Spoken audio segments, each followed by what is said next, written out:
So without further ado, I will introduce Dr. Brian Waldron. He is the director for CSER, and he's been working on groundwater issues for about 25 years.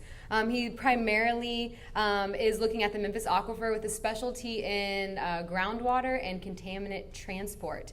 He is also an associate professor in the Department of Civil Engineering. So he's spearheading this project, and we'll have him, talk to us about what's going on. And afterwards, we'll open up to Q&A, and we're going to ask people to line up along the microphone this time around to answer questions. If you are unable, raise your hand, and we'll get a microphone to you. All right. What was that? Got it going. All right. Thank you so much. And Brian is up.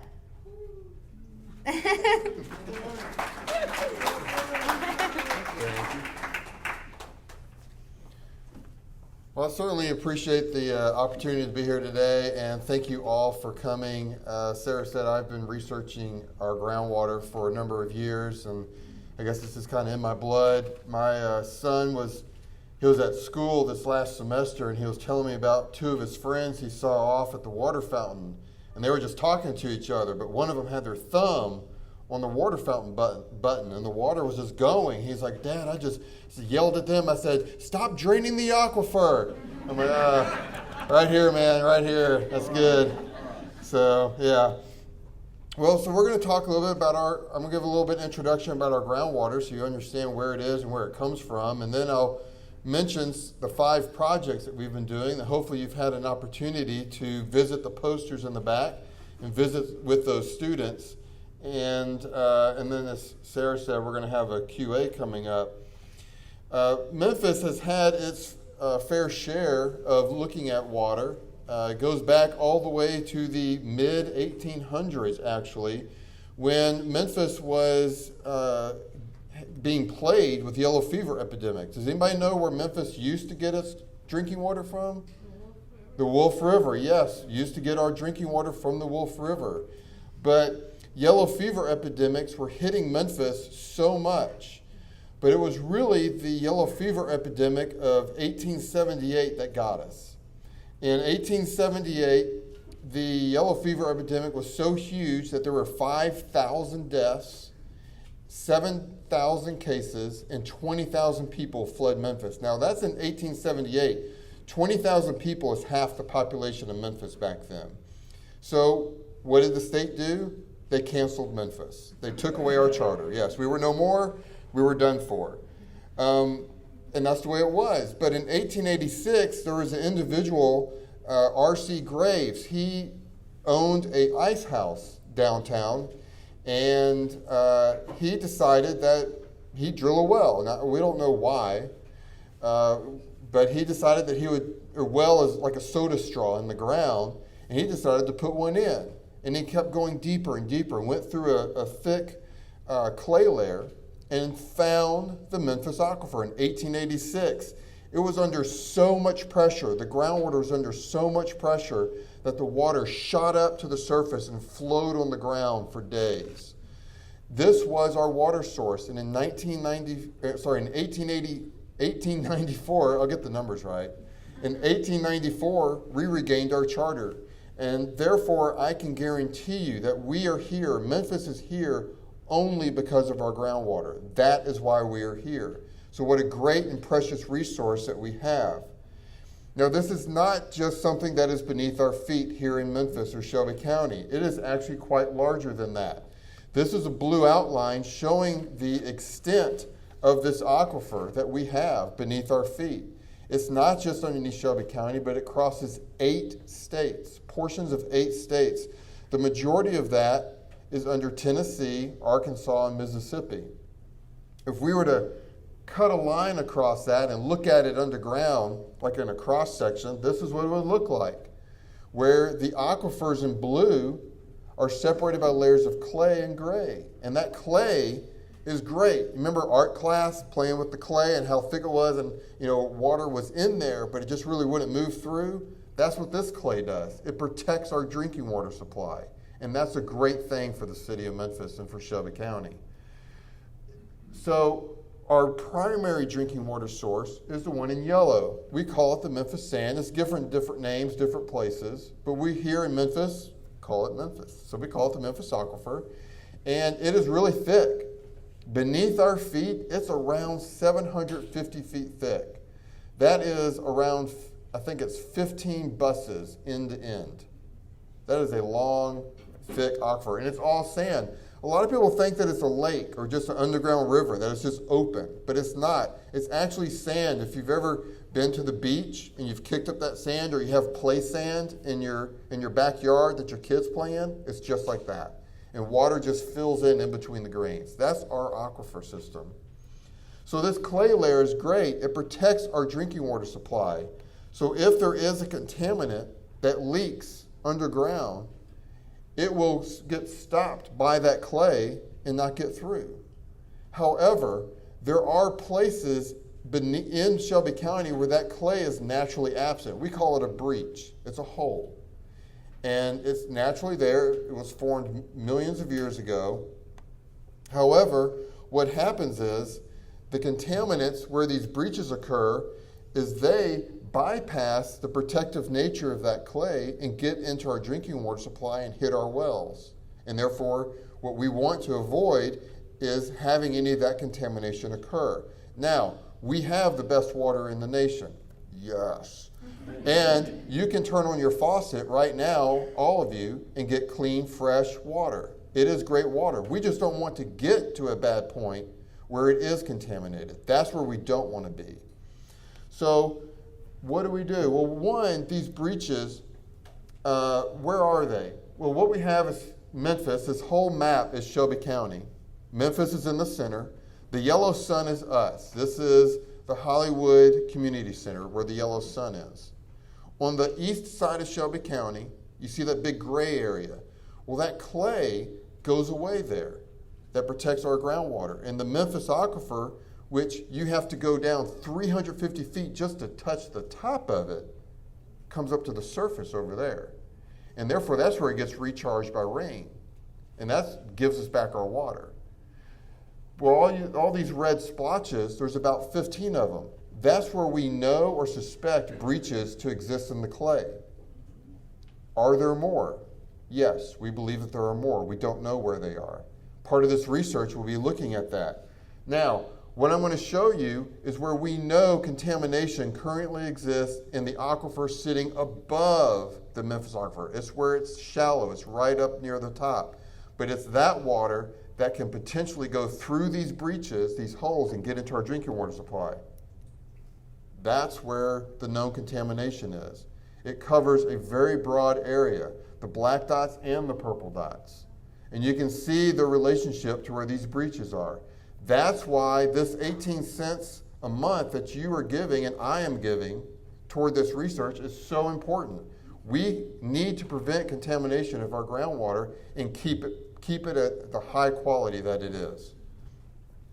So, as Sarah mentioned, this is our money, yours and mine, going into this pool of funds that MLGW collects and then gives Caesar at the University of Memphis to do this research. It is our water, or your water, and your research. So what are we doing? Well, what Caesar does is we bring the brightest minds from around the world here. Over 5 years, we're going to bring 25 students. You just met 5 of them in the back. In the fall, we're going to bring in 13 more. So we're going to have 18. We're going to have 25 in all. These students perform the critical research that's necessary in order to answer the questions that we are posing here today. And faculty are involved with the University of Memphis, not just at the University of Memphis, but elsewhere, to make this thing happen. It's a great positive effort. We only have 5 right now. They're in the back. Like I said, 13 more in the fall to come. I'm going to mention the 5 projects that are going on. First one is looking in southwest Memphis. This is near President's Island. Some of y'all have heard about TVA and the issues going on there. Well, that's where it is. It's where TVA is. And they just in March identified a breach right beneath their coal ash ponds, which is not a great situation. And in this area, the Mississippi River deposited all those materials. Think about how big that river is. It's the 5th largest river in the world. It's moving through all this and depositing this material. It very possibly could have eaten a hole in that clay. So our student, Rizwan, he's going to go out and use this device called a ground penetrating radar. It's the one on the left. It's like a little lawnmower. And it sends energy into the ground. And what we get back is a picture of what's beneath the ground, and we can find breaches. So we're going to run this little lawnmower up and down all over the area down there and see if we can find breaches. And that's important.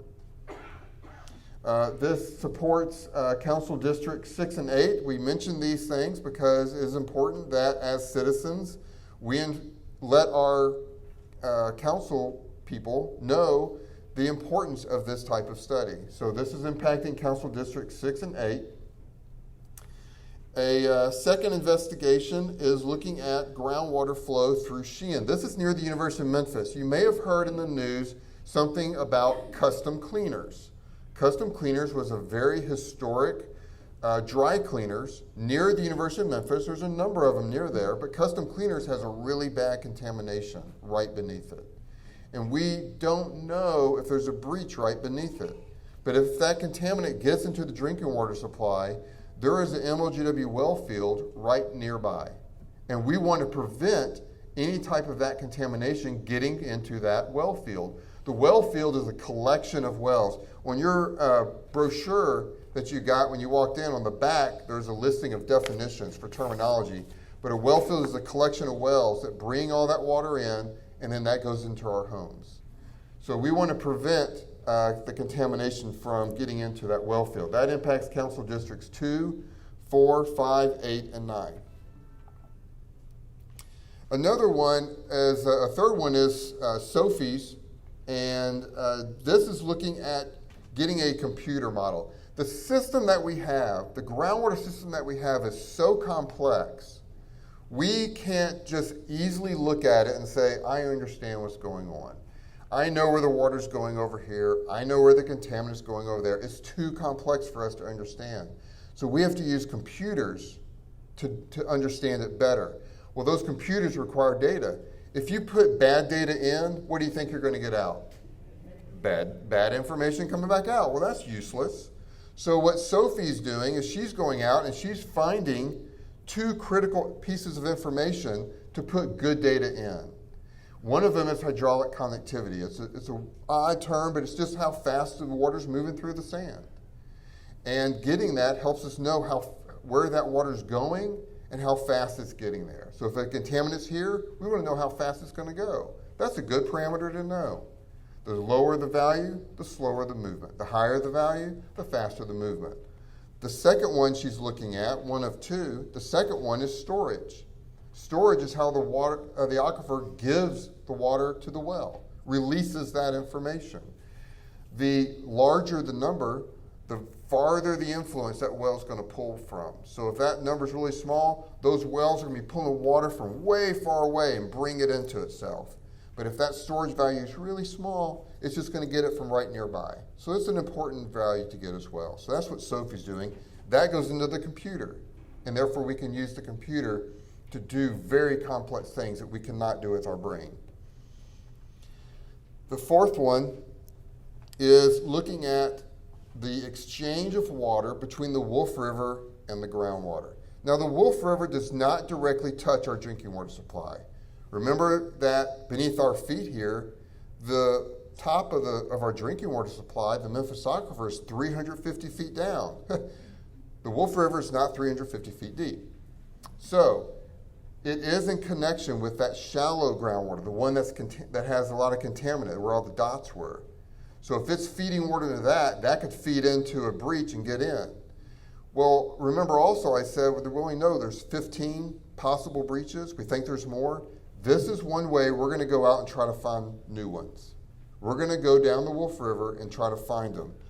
What happens is in the summertime, what's normal is on the left, but what's abnormal is on the right. During the summertime, you can go to the Wolf River. Hasn't been raining for like what in Memphis? Like 3 weeks it doesn't rain, but the Wolf River keeps on flowing. Water keeps on going down. It's like, well, how's that? That's because the groundwater is feeding it. It's giving it water. That's helpful for the fish. It's helpful for the plants. It's helpful for us on canoes. But what's abnormal is when there's a breach nearby, the Wolf River loses a little bit. And we want to find that. If we can find where the Wolf River loses just a little bit, there could be a breach nearby. So what we do is we do something inexpensive first, which are these seepage meters, which Sahara has in the back using buckets from Home Depot. People were at Home Depot were like, why do you got 50 buckets? So I'm like, well, you know. So what we do is we put these buckets out. We're going to put out almost 500 of them all along the river, and we're going to identify where that loss is. Then we're going to go back with something more expensive. Bucket, $7. That's a good expense of our dollars. It's keeping it cheap. Find it, and then go back with something a bit more expensive and actually look in these specific spots, is there really loss? Do something with really high-end equipment and make sure that there is loss. And if we find that, then we'll go back and put some wells in. And we'll actually look at the exchange of water between the groundwater and the surface water and the groundwater to find these breaches, a brand new breach that we've not seen before. That's what that one is. The last project is, well, and that one impacts council districts 1, 2, 5, 7, 8, and 9. That's a lot of them. The fifth one, this impacts all the council districts. So this is Shonda Ponds, and this is using, again, the computer. And what he's going to do is he's going to come up with all these possible scenarios. What if this? What if that? If I move a well over here or put it deeper? He's going to run thousands and thousands of possibilities. And when you run that many operations, all of a sudden patterns start showing up. The same thing keeps happening no matter what you do. That's what we're looking for. We're looking for the patterns where what happens all the time. And so one scenario could be this aquifer is so thick, 700 feet thick, if we put a well way at the top, maybe the contaminant will only stay at the top and hit that well. So let's put a well way down deep and not hit the contaminant. That could be a scenario. Instead of putting the well at the top of the aquifer, put it way down at the bottom where the contaminant's not there. Another one could be seasonal. You know, during the winter time, we're not watering our gardens, we're not watering our grass, we're not washing our car, we're using less water. So during the winter time, why don't we pump from way down deep? Some of our wells are deep. Let's use that and not use the one in the shallow so it stops the contaminant from moving. That saves MLGW's well fields. Okay, that protects their well fields, and that's very important for them and very important for us. Another one could be these breaches. If there's a well near the breach, let's move it. How far away do we have to move it to not have an impact? Do we move it 100 feet? Do we move it 1,000 feet? How far do we really need to move these wells to not have that impact? And another one could be future development. There are other aquifers beneath the Memphis. Now, it's going to cost some money because they're a lot deeper. You have to go 1,000 feet to get to those. But it also, it's great quality, but there's a few issues with it. So that could be another possibility. Go really deep and get one of these other aquifers. There's a number of scenarios that he will actually run, like I said, thousands of them using a computer. So we need your help. Those are the 5 projects. We have 13 more starting in the fall. We'll talk about those next fall. We need your help. One, as was mentioned on the video, stay informed, share what you've heard with others. It's great to have this crowd here. We need to fill the room, tell your friends, and let them know what you're seeing. Check the back of the programs for actions. No, check the back of your program for awesome definitions. The last public forum we had some other. Yeah, I'll mention some. I mean, when you brush your teeth, don't let the water keep running. There's no need for that. If you're washing dishes, turn off the rinse water until you have more sudded dishes in your sink. If you run a dishwasher, fill it up. Just don't run it with a few dishes. We use more water in watering our lawns than anything else. How many people have when you go driving and you see water going down the curb because someone left their sprinkler going too long. It's just going down the curb, yeah. Yeah, or when it's raining, that's my favorite. It's raining. I'm like, yeah, that's great, great. We need some bamboo. We're going on the Wolf River. I mentioned that on one of our projects. We're starting that in July. We only have 100. We need 300 of them. The reason being that these are our markers. This is where we put the buckets. So as people go down the river, Wolf River Conservancy is helping us with this. We need to know where to stop and put a bucket. We need some, so if you have some bamboo, we'd love some. Just let us know. And you can email the That, see, that's on the brochure. Not conserving, but the bamboo is. Wolf River Conservancy is helping us with the deployment. If you want to go canoeing, if you're an avid canoeer, please let the Wolf River Conservancy know. And then invite your friends and neighbors to the next public forum. As Sarah mentioned, it'll be in the fall in either September or October. So we're happy to answer any questions that you have. I think Sarah's going to start the QA/QC. No, that's something different. Questions and answers. But there's some emails, so we'll go from there. All right. Well, cool. Thank you very much.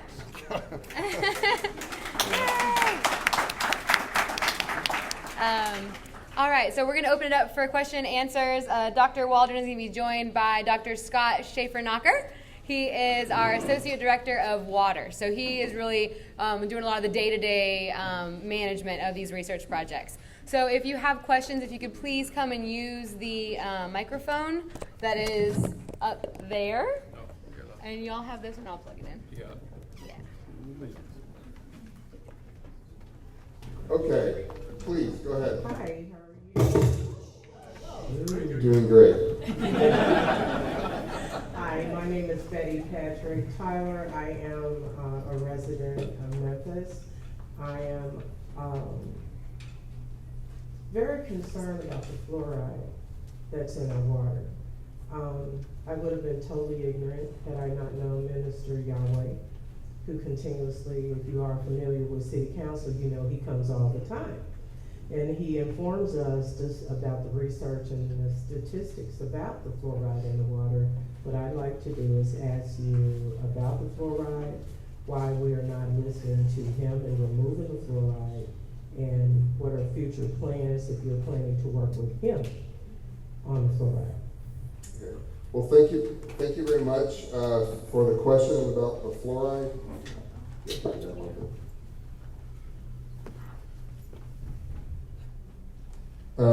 That's good. Good.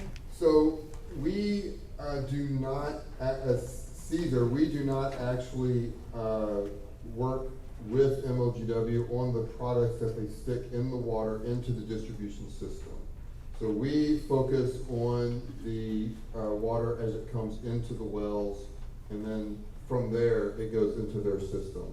So MLGW would be probably the better ones to talk about the fluoride, and there are some representatives here from Tennessee Department of Environment Conservation, and they may be able to better talk about how they permit the use of fluoride in drinking water supply. We use actually fluoride sometimes as a tracer where we can see where water may be leaking from our distribution system, and therefore we can see it in a stream, and we can use that to say, oh, there must be a leak nearby in our distribution system because fluoride is prevalent in our drinking water supply, not in the environment that we have here. So sometimes we use it as a back tracer to say there's something going on. But we do not necessarily look at the fluoride in the distribution system itself. Hi. Hi. Brian Williams, thank you for the presentation and thank you for the project.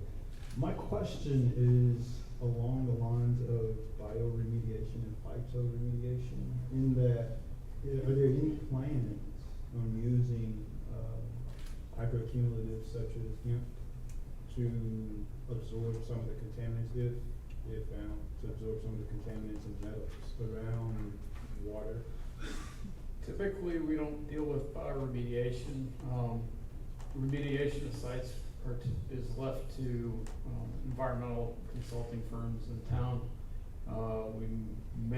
into retention of contamination going into some of these breaches, but I'm not familiar with using hemp as a bioremediation technique, so it'll be something to look into.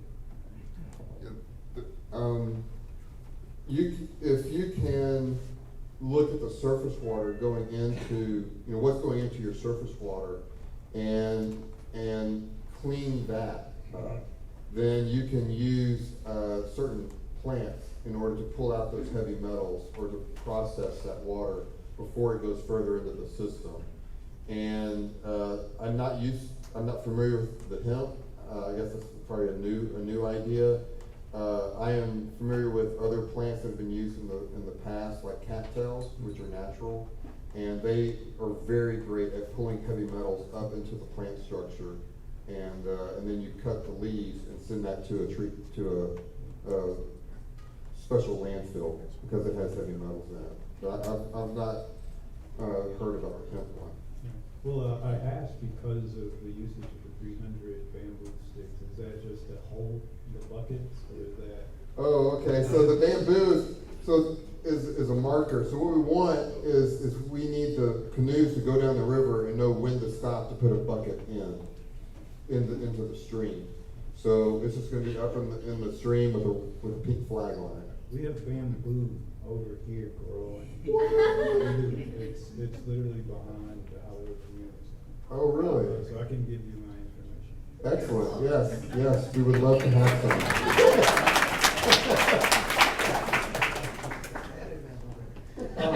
You have bamboo? Well, good evening. My name is Frank Johnson. I'm a longtime, forever resident of Memphis, Tennessee. I'm actually running for City Council for District 8. One of my platform issues is the issue of contamination in the city. And it's my issue because I grew up next to one of the most toxic sites in the country, which is the Defense Depot. And my question is, will you all be doing any testing of the wells in that area? Because we know that our groundwater has been contaminated for decades.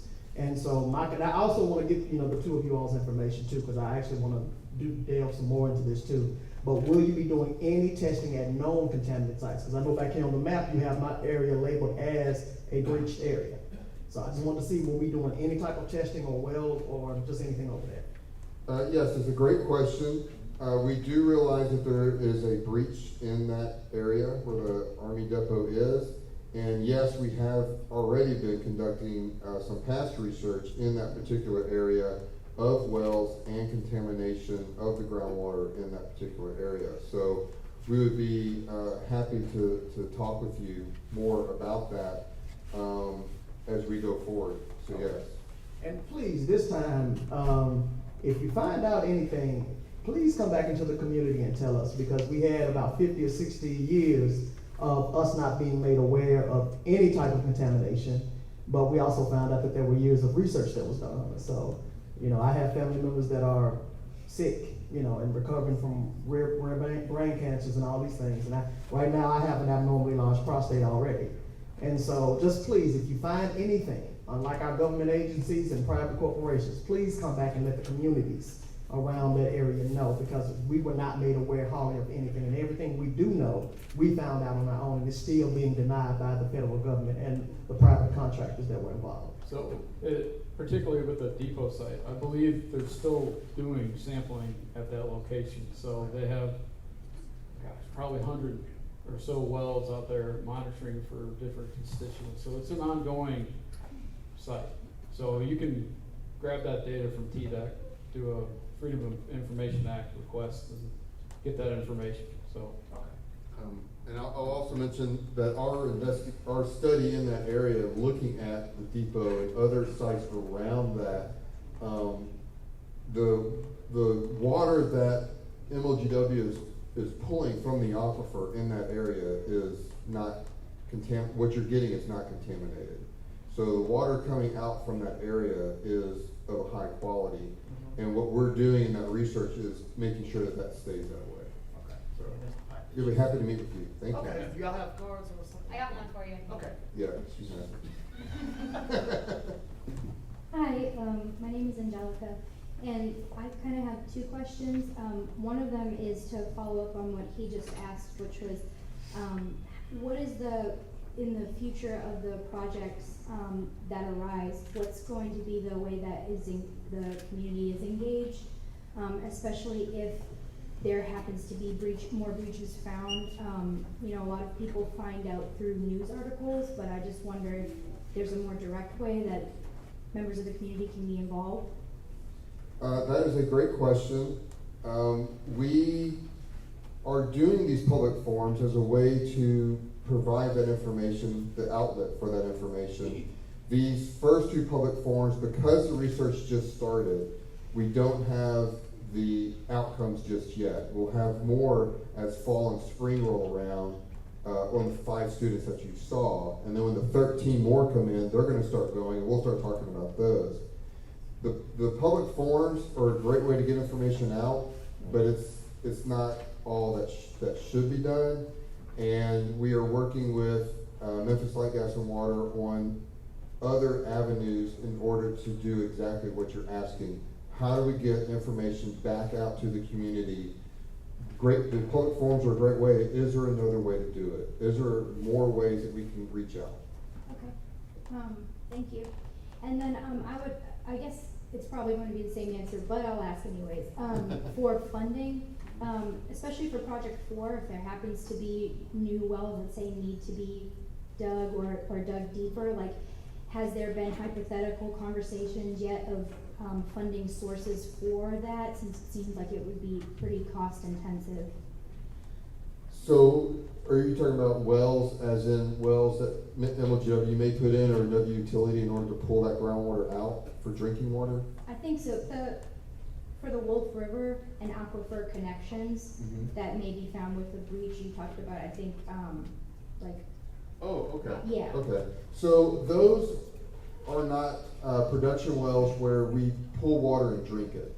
Those are what we call observation wells. They're very small, and what it does is we just put a little special instrument down the well, and it tells us how the water's going up and down. That lets us know if the water's going back into the river or into the aquifer, and that's what it does. And it's important also because in the summer, we can go on the Wolf River and it's going to be okay safety-wise. We can stand in the water. But during the high flow, remember just this rain back on Friday, the Wolf River jumped to 20 feet and then kind of dropped to 27. None of our students are going to be on that river when that happens. But the wells will tell us what that interaction is. So that's the importance of the wells. When it comes down to the outcomes from these studies, and we may need to go put some additional production wells somewhere, that is going to cost money. And that's why it's important that you work with your city council, because the only way it's going to happen is to have those funds available to go drill those wells. And that's going to be very important. Okay. So, yes, ma'am. Thank you. Yes, ma'am. Good afternoon, everyone. My name is pqhouston, and I am a retired special education teacher. And I can show you better than I can tell you. That water over there on the table is full of chlorine. So there's a product on the market that doesn't cost millions of dollars. Okay. There was water on the table. I put what's called OTO drops in the water, which shows what that water is doing, what the Memphis water looks like. For the good water, perfect water, however. Over a period of time, chlorine will kill you. Okay, there's a product. It's called a sachet. I don't drink any water without a sachet in it, and it'll clear up the water immediately. So if anybody wants information, I'm more than willing to share, starting from the table down to the janitor. Well, very good. Yes, the chlorine is the water that comes out of the aquifer is of a really high quality. And I want to talk about the chlorine because it's a very good point that you make. There used to be a water fountain in Overton Park where the zoo was, and it would bring up water raw directly from the aquifer, and you could drink it without going through MLGW, whatever, it was just there in the park. A lot of ladies would go and get gallons of water from that well and drink it because our water has iron in it. That's one of the natural things that it has iron in it. Sometimes there's a lot, sometimes there's a little. But in that particular water fountain, they would get iron, it would be dissolved iron. It was very helpful for ladies to drink the dissolved iron. So what comes up out of the groundwater is of very high quality. When we put chlorine into the water, it is primarily for the distribution system to make sure that whatever is coming out is of a, doesn't have any contaminate or biologic or whatever in it, bacteria. So you could use the product, I guess that you said. I'm not familiar with that one to get it out. Some of you have water filters with the carbon. You put in your little Brita or whatever it may be, your refrigerator may have it. That does not necessarily get out chlorine. If you want to get out chlorine, you got to just put some air through it, and it will bubble it out. So that's another way to do it if you don't want the chlorine. Are there any other questions? Yes, sir. Bringing a mic to him. If you can. I think I taped it down. Why don't you ask it and I'll repeat it? There you go. Almost. I'm wondering if you could explain what the Cretaceous Aquifers consists of. Okay, so the question is, what does the Cretaceous Aquifers consist of? Those are way down beneath us. So we have to go 350 feet to get to the top of the Memphis Aquifer. You have to go 3,000 feet to get to the Cretaceous. The Cretaceous is primarily limestone and sand. It's above the limestone. Here, you do it. Yes. So it's a McNary sand, so it's primarily a sand unit. We typically don't use it in this area because it's a brackish water, so it's salt water pretty much. And the cost to drill down there and to treat that water, obviously, nobody wants to use it. So our two primary aquifers in this area is obviously the Memphis Aquifer and then the Fort Pillow Aquifer. So we drill down 350 feet to get to the Memphis, and we go down about 1,500 feet to get down to the Fort Pillow.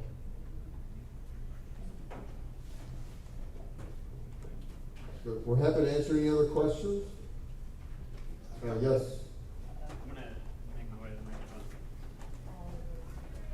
So I know we're worried about contamination through the wells and pulling the water with the well, potentially with contaminants to reach the well and the contamination of the system that way.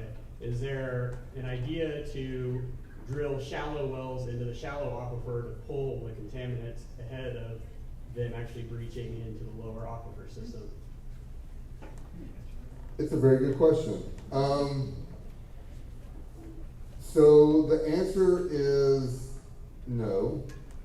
We have not been looking at the shallow system. The shallow system is a bit more complicated because it is so thin. And therefore pumping from it may not produce what we think would be to protect or to avert any type of contamination.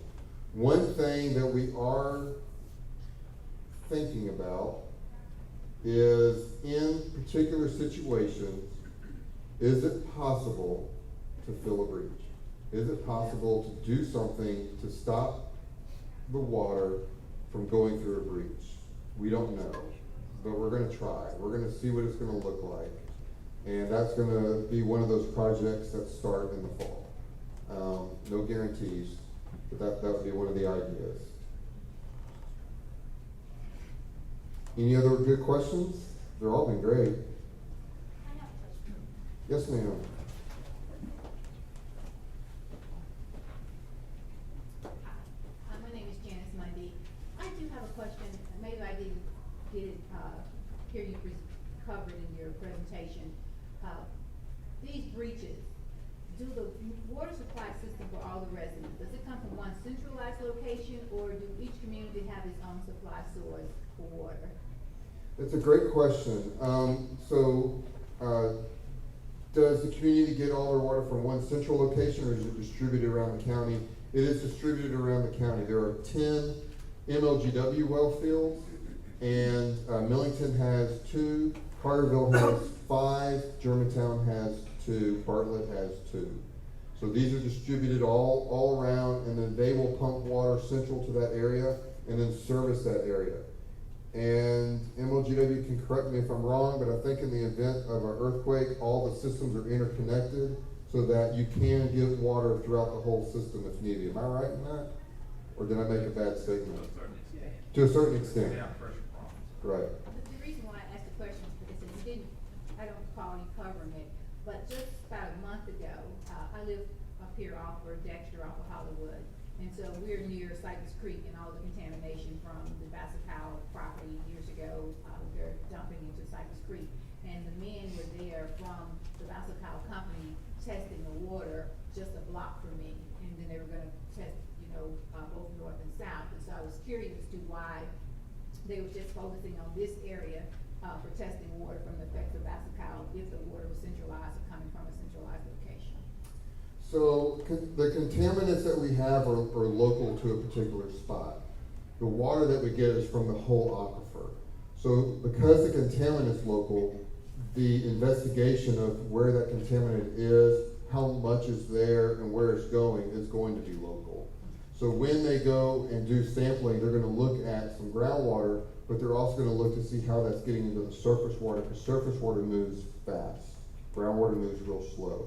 That's why it was more localized. And my final question, you did mention the dry cleaning site over on Highland, and I had seen some news stories that, they were basically redoing that area. They've declared it a Brownsfield so that they can clean up the toxins from the dry cleaners.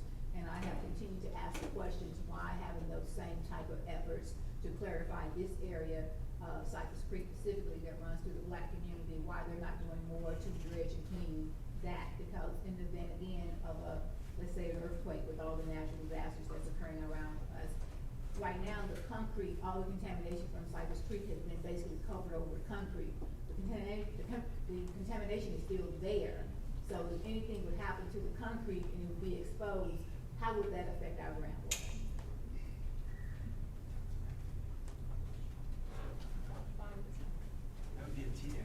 Oh, good to that question. Ronnie! Here comes the bus. Do you wanna? Actually, see my colleague over here, Jason. Which question were you want me to take on if I can? I'm in the division of remediation, so we have water resources, we have solid waste management, we have a bunch of different divisions. But I actually do have something to do with this because we oversee the cleanup of hazardous waste sites. Cypress Creek, that's an old site. We're still overseeing the cleanup of it. As far as active removals, I'm not overseeing that project, so I can't speak to it specifically. I did want to say about the wells, on small scales, we do a little bit of that, but it's, like you said, the contamination is usually localized on the surface. So we might have a pump and treat system that is pulling water out of the ground and treating it, but it's not on the scale of supply. It's very localized. What was the other question? What happens if Cypress Creek blows up and all the crap under it just goes splurting everywhere? What if the sand spills out? That I can't speak to be honest. I don't, and a lot of times, just to be honest, what happens is, these corporations, they fold, they pull legal stuff, they hide their money, or the money goes away, and then it becomes a state burden, and that's just the way it goes a lot of times. That's something that's way over my head, I don't have anything to do with. So we are limited with resources on when we can just go out and dig everything up and treat it. That's just the reality. But I'm not speaking to this specific case at all. I was gonna say, there's a state rep here that could tell us about how much money is being appropriated by the state to clean up these old hazardous waste sites. That's all. I mean, all our information is public information. So if you might not, we have a new online system of request and files. So if you need help doing that, I'd be happy to give you my information and point you in the right direction, because all our stuff is available. We can't necessarily review it and analyze all the data for you, but we're more than willing to give it, and it's your right to have it. So, Thank you. Okay. Very good. Do you have a question? Okay. Make this the last Yeah, question. this will be the last question of the evening. I'm a little bit shy That's to okay.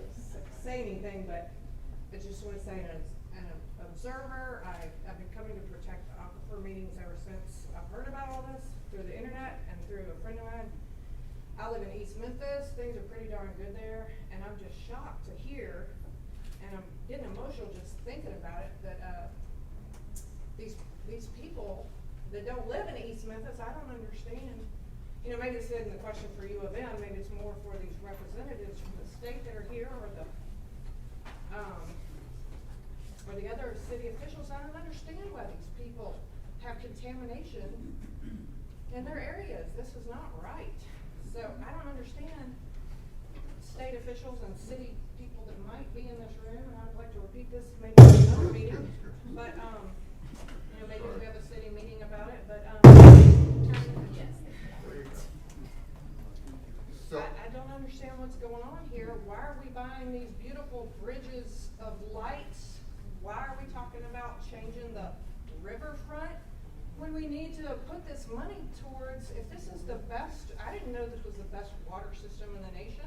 If this is the best water in the nation, and we've seen the documentaries from Flint, what went wrong there, why are we not taking that money for the stupid bridge of lights or whatever it is and using it towards helping these people? Amen.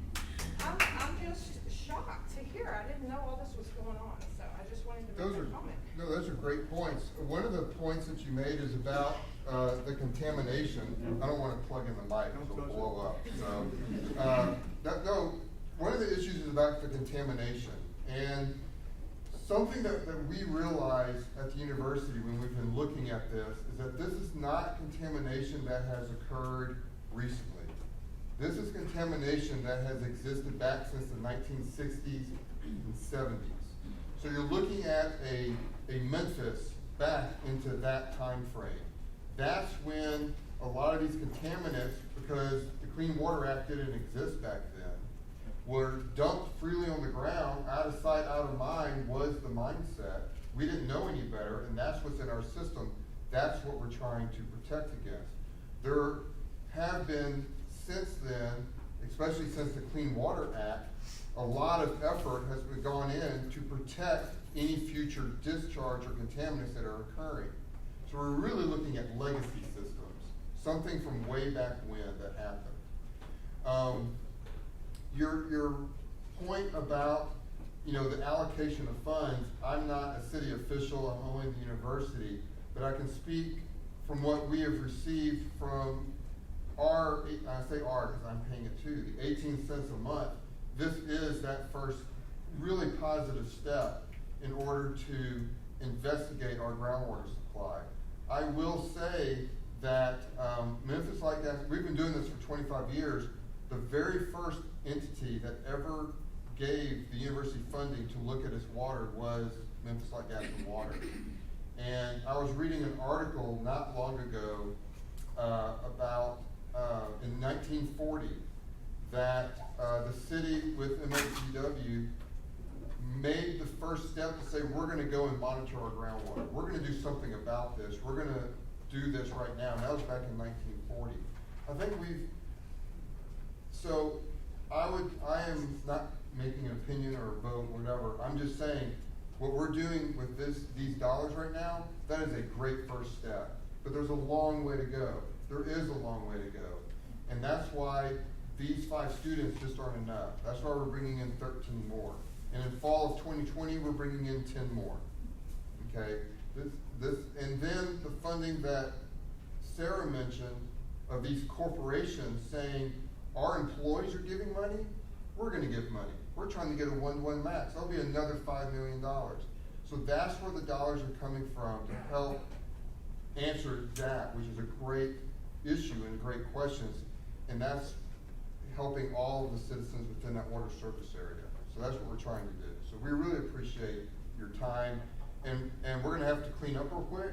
But we're going to be cleaning up. So if you have questions while I'm stacking chairs, just come on by and ask. And I can multitask. I'm happy to do it. Thank y'all so much for coming.